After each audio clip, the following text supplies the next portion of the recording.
We have to remember to take aim and then take action.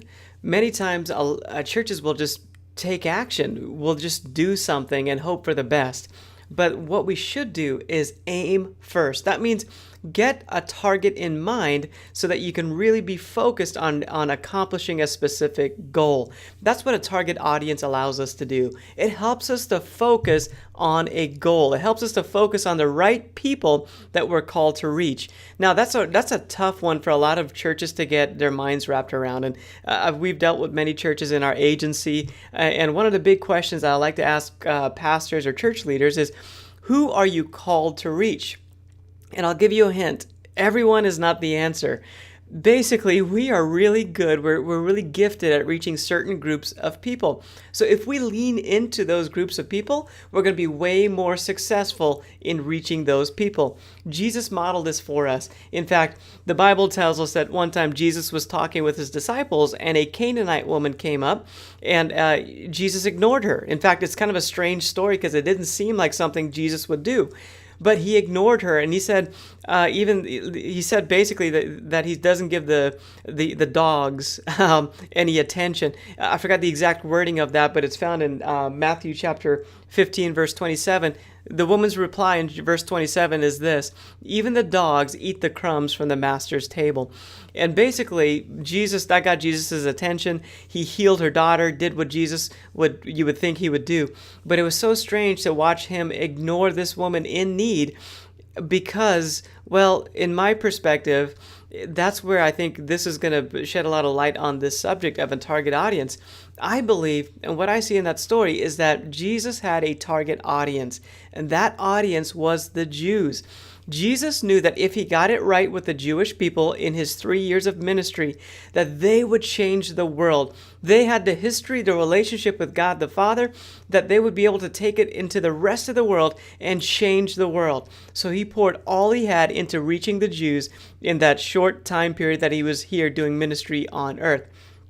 And then even if you think about it, after Jesus ascended back into heaven, the disciples went to different parts of the world. They didn't all go to the same place. Peter stayed in Jerusalem because he was really good at reaching the Jewish people. Then there was Saul, who became Paul, and he was up in Asia reaching the Gentiles, and that was his calling because he was really good at reaching the Gentiles. So Jesus had a target audience. The disciples had great abilities with certain groups of people. Even if we look back to the Old Testament, Abraham was chosen, and the Israelites were a chosen people where God had an audience that he was trying to develop and grow and bring a Savior, a Messiah through. So I don't want to get theological with a lot of this stuff, but as I put on my branding goggles and I read the Bible, I'm able to see how Jesus is modeling for us so we can see it, how we can act as a church to reach more people. And that's what really this is all about. Matthew 4:19, Jesus says, "Follow me and I will make you fishers of men." That means we have to know how the fish are responding and reacting so that we can go after them. So we have to have a target audience, a type of fish, a type of people that we are good at reaching. And then you just have to look at your strengths. Who are you as a leader? Who are you really good at reaching? Is it businessmen? We went to a church that recently, and I was sitting in the service. It was a wonderful service, amazing experience. After the service, I was standing in the lobby, and I began to feel uncomfortable. This church is designed for the millennials, like the young millennials in their early 20s, and there were a lot of them in there. In fact, they were doing an amazing job at reaching this group. Well, I'm not in the millennial group, so I began to feel a little bit out of place after a while because I had on a bright blue shirt that was checkered, and all the people in the church that attended there on a regular basis, they'll all have muted dark colors that are very trendy right now, and without knowing it, I basically was not fitting in, and because I'm kind of into branding, I realized that, and then but basically I had a decision. If that was going to be my church, I would have to change my shirt and come back next week, or I would just keep going to a different church. And you know what? They're okay with that.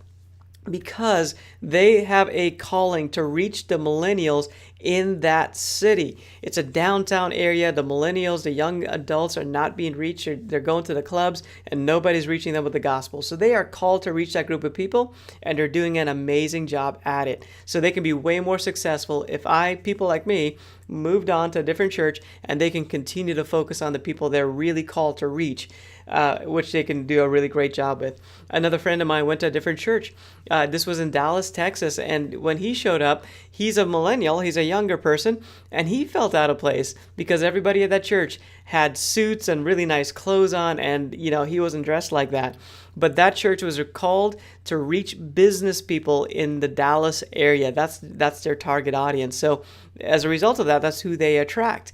So we're called. Your church is called and gifted to reach certain groups of people, and we have to learn to lean into that, to define who that audience is, and then become focused to narrow it down. So we're not trying to reach everyone, because then we get a hodgepodge church, a brand that's all over the place.